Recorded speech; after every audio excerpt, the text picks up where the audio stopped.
from the bench. I'm very happy to see all of you here.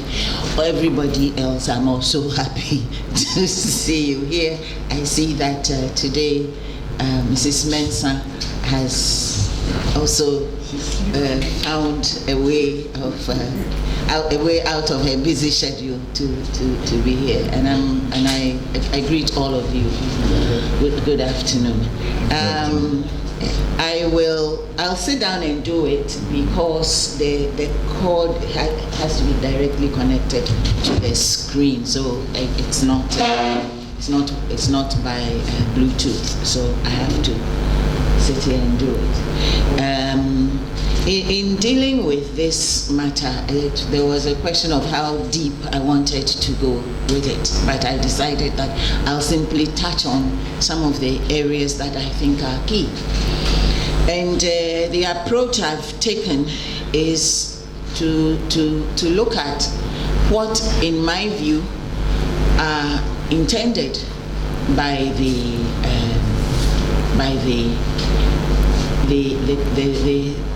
construction of the Constitution as we have it. The framers, I think, did a fantastic piece of work, particularly where the powers of the judiciary is concerned and all that. But there are still quite a lot of things that need to be done. Now, the judiciary, its role is to be the final repository of judicial power. And as such, if you have a final repository of judicial power, you need to hedge that final repository around in a particular way to make a meaning out of it. So I've set out the provisions of Article 125, where the source of justice, or the conceptual source of justice, is from the people. That is according to the Constitution. As far as I'm concerned, justice emanates from God. But according to the Constitution, we, the people of Ghana, are the source of justice in the country, and we have reposed it in the judiciary to be the administrators of it. As a result, the Constitution has set out in clear terms what and who constitutes the judiciary. And it's the superior courts, made up of Supreme Court, Court of Appeal, High Court. You will see that I have grayed out the regional tribunals because they are purely a theory right now, or maybe the residue of a former dream. But right now, there are no regional tribunals. I don't even remember who were the last regional tribunal chairmen that I ever had anything to do with, because they've been absorbed into the mainstream judiciary many years ago. And then, so there's the superior courts and such lower courts and tribunals as Parliament may by law establish. Now, that clause 1B in itself, I think, poses a problem. Such lower courts or tribunals as may be established, yes, they will be part of the judiciary, but we need to be a bit more, the Constitution would need to be a bit more specific as to the sort of lower courts that we are talking about. And obviously, they had magistrate courts in mind. They may or may not have had circuit courts in mind, but the district level courts, they had them in mind, and it would be better that these are also stipulated in the Constitution. I think this was part of the vestiges of some old system, the older system, where the lower courts were actually part of the civil service and were administered as such. But we are way past that, and as far as I have had anything to do with the judiciary, the lower courts have been part of the judicial structure. After all, they do adjudicate, and if we are to hedge the judiciary around effectively, then the lower courts need to be specifically also mentioned. The Constitution also, in setting the composition, also gives certain things I consider to be performance standards, certain sine qua non in the performance standards that the Constitution expects the judiciary to reflect and to exemplify. And that is why the Constitution makes the administration of justice subject only to the Constitution itself, so that there will not be any law, there will not be any decree, there will not be any regulation that seeks unconstitutionally to tell the judiciary what to do. So the justices and the judges and the magistrates are subject to the control or direction of no person or authority. Strictly speaking, in the administration of his or her work, a magistrate, even the newest and the most green magistrate, cannot be told by His Lordship the Chief Justice how to do any particular case and what the outcome of any particular case ought to be. And part of this is also that no one can interfere in the process, and they are even supposed to assist and protect the independence and dignity and effectiveness of the courts. Because what you have to realize is that, like money, the administration of justice by a group of specified people is really purely conceptual. And at the end of the day, it has to have certain characteristics to be credible. And one of the most important characteristics is independence. And there is a certain dignity that has to be attached to the position. That is why anyone who, any of you who knows a person who occupies a judicial bench will know that they are a bit standoffish.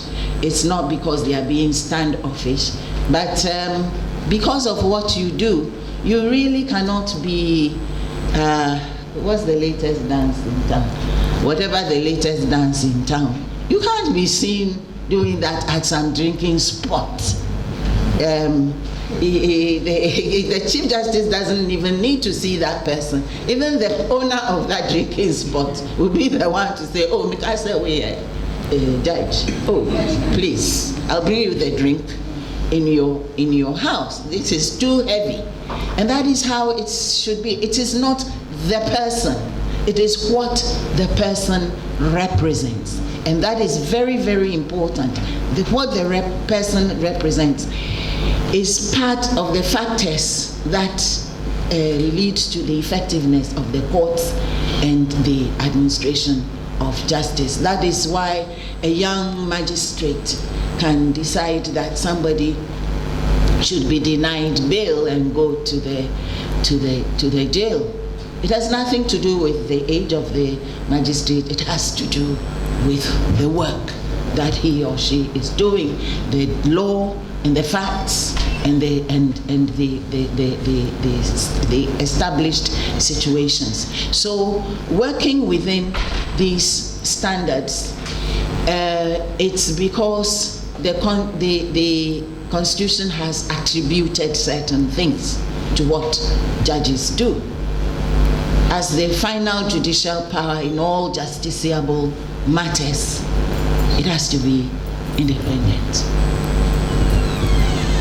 Normatively, the Constitution has also sought to insulate the judiciary from certain external influences. So it's supposed to be self-accounting.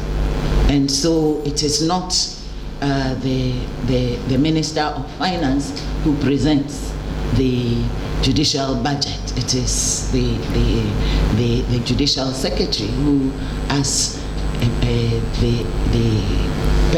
who's the person sent by the Chief Justice to go and present the judicial budget.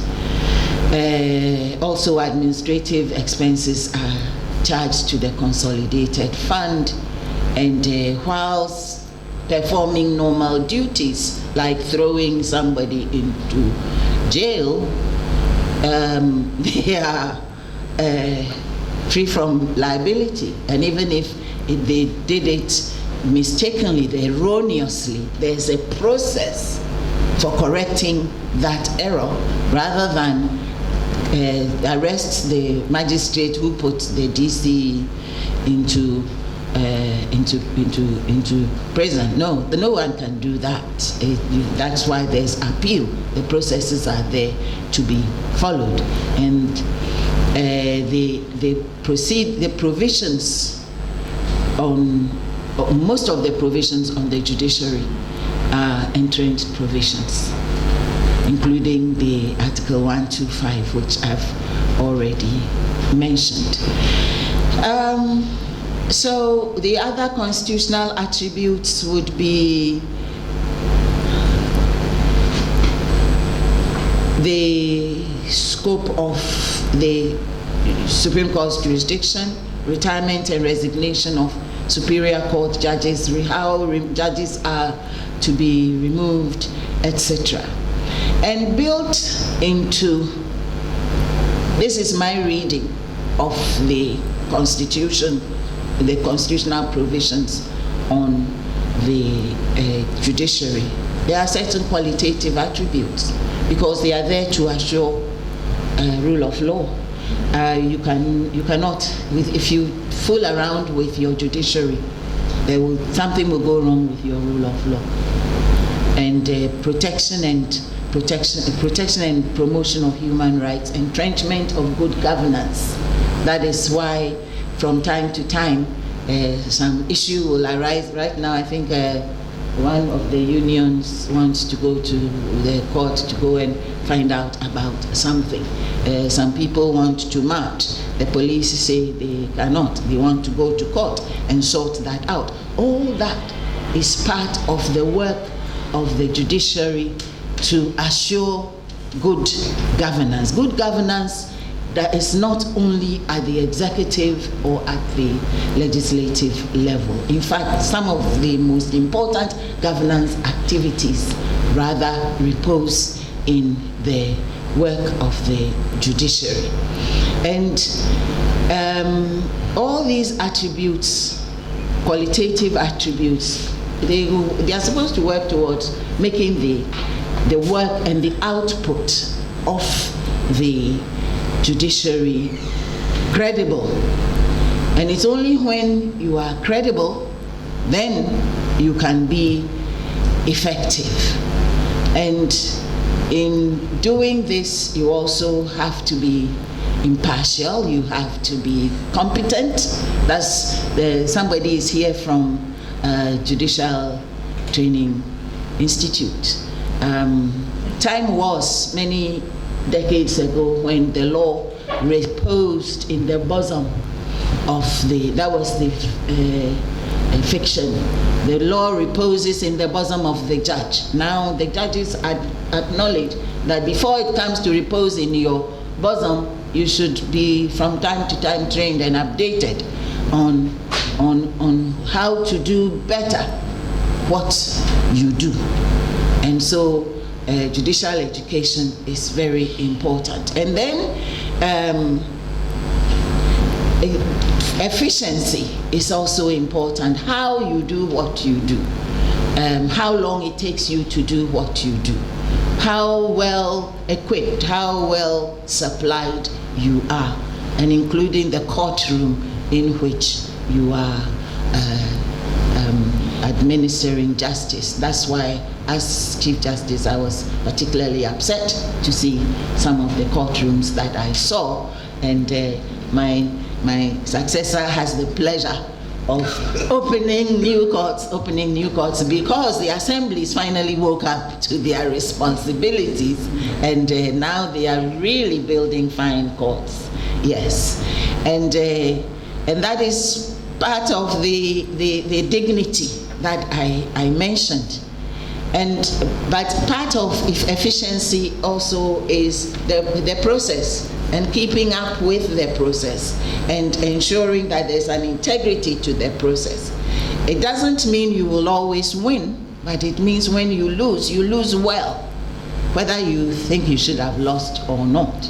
You lost for reason, you lost for justification. And the work and the judicial, the purposes and the outputs of the judiciary is to be fit for purpose. And I think that and all this works towards peaceability and security of a nation. Now, one of the most important quality assurance factors, in my view, in achieving all the qualitative expectations is appointment of justices of superior courts, the modalities, how transparent it is. Now, it is now pretty well settled certainly in the Commonwealth and by international standards, that it is important that appointment of justices and judges and even magistrates, there should be sufficient publicity about the process. There should be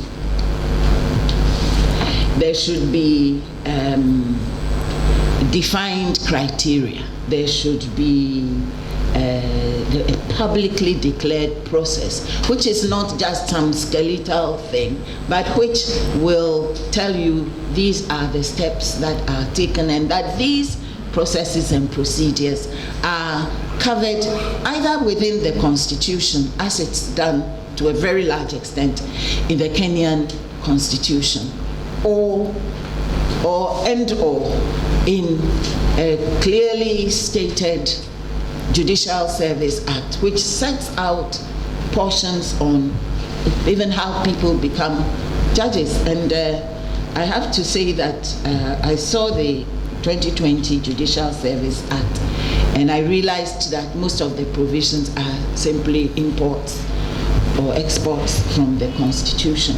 And part of my argument today is that the Constitution itself should set out more procedures and should spell all these things out a lot more.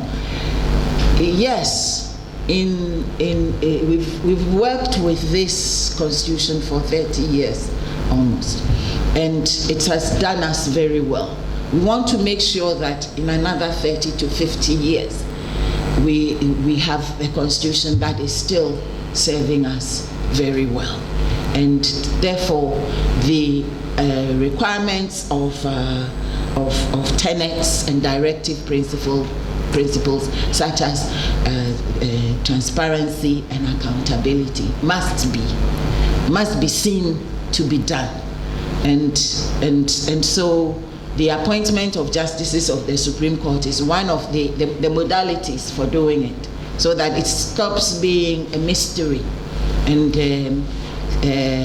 people stop asking us, even retired judges, so if I want to become a magistrate, what do I do? And really, I cannot direct them to a particular instrument. I can only tell them, go to law school, pass well, and then apply. But that should not be a question anybody has to even ask.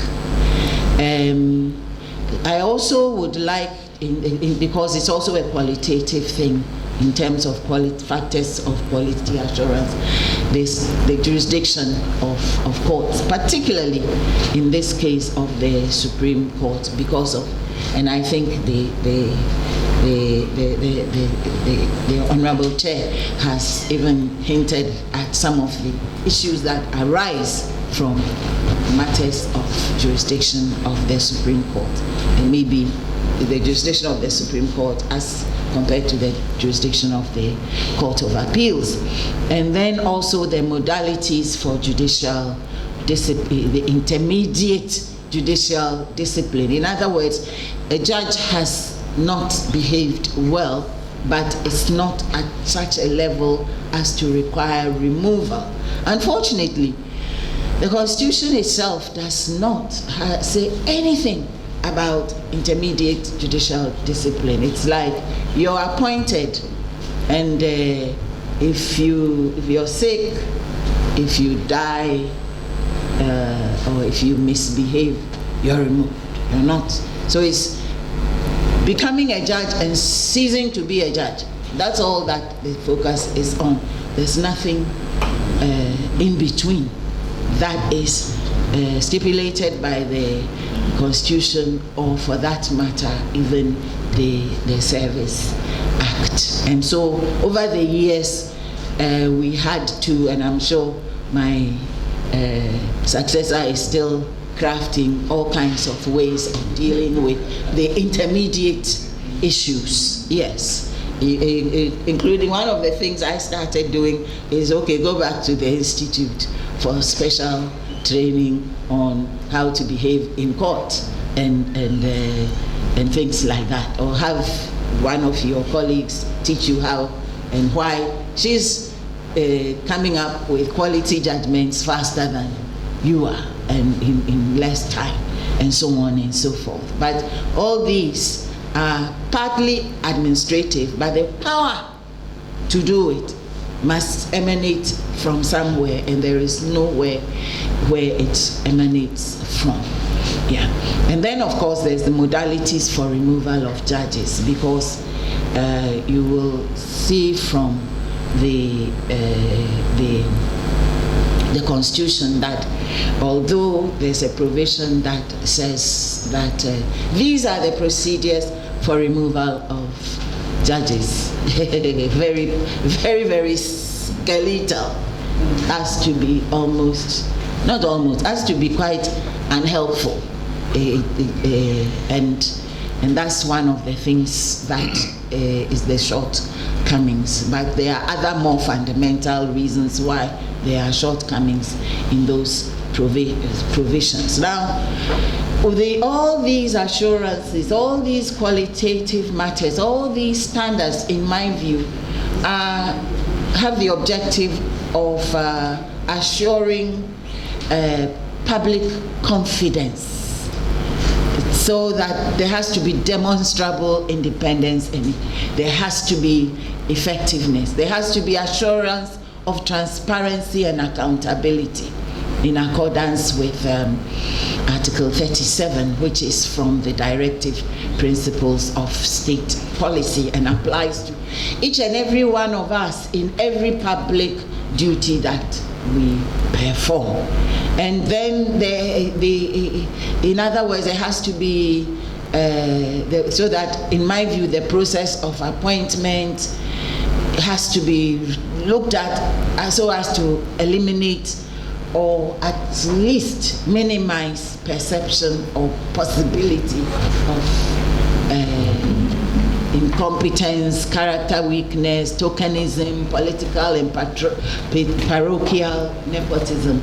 It always breaks my heart whenever there's an appointment of judges or magistrates at any level, and the horrible things the media will be saying, and the people will be calling in, and all that.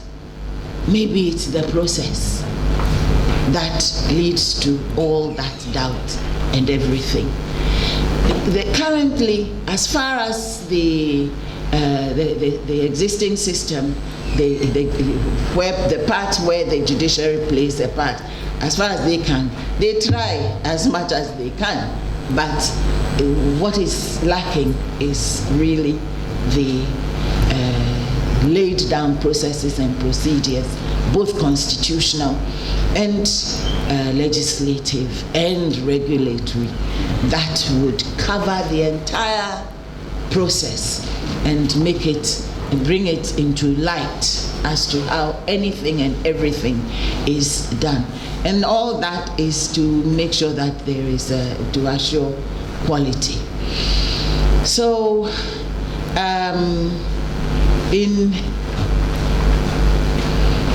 I think, and it has become quite accepted, that's the international standard, that and so for ourselves, Ghana, what we need is a review of the appointment provisions that will ensure that appointments are principle-based.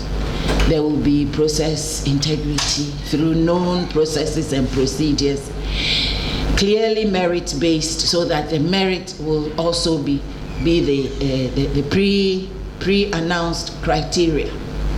Normally, the criteria, there will only be the basic criteria in the Constitution, but the detailed criteria can keep changing for the better from time to time. But of course, we cannot have, as one of the earlier speakers said in this series of seminars, we are in Ghana. So things which one could deal with conventionally, one had better enshrine in the Constitution, so that we make assurance doubly sure. So clearly defined professional and personal standards, functionally independent nomination and selection, etc., and so on and so forth. So the Constitution itself stipulates certain eligibility to the High Court, qualification to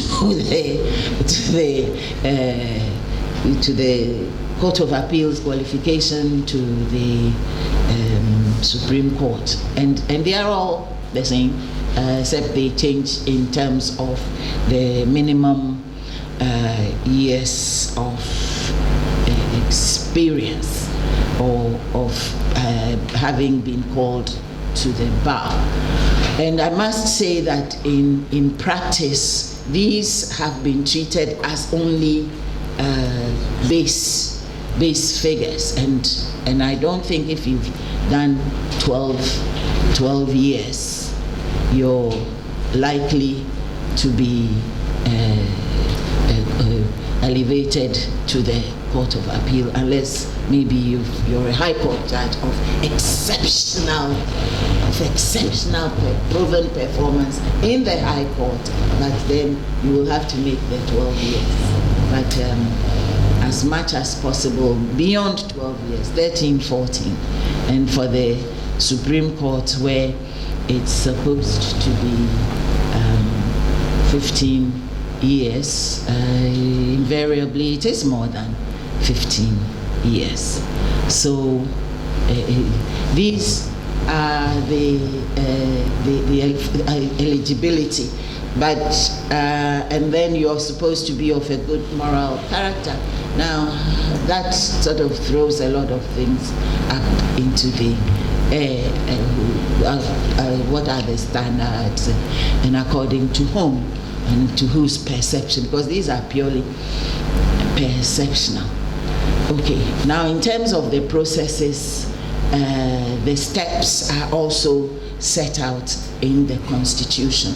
So the President appoints in consultation with the Council of State. How the President identifies and so on and so forth, that one, it's not specified, and it always leads to all kinds of speculation which my successor, myself, and my predecessor would all acknowledge can bring a lot of embarrassment, personal embarrassment to a person and their family, because people will say things which are so hurtful, as though you were cropped out of the ground and plucked and then thrown into the picture. It will be good to I suggest that it will be good, and it will save a lot of angst and public time if certain parameters are also given as to how the president comes about the name of the person. And then for the justices of the rest of the superior courts, they are appointed by the president acting on the advice of the Judicial Council. Unfortunately,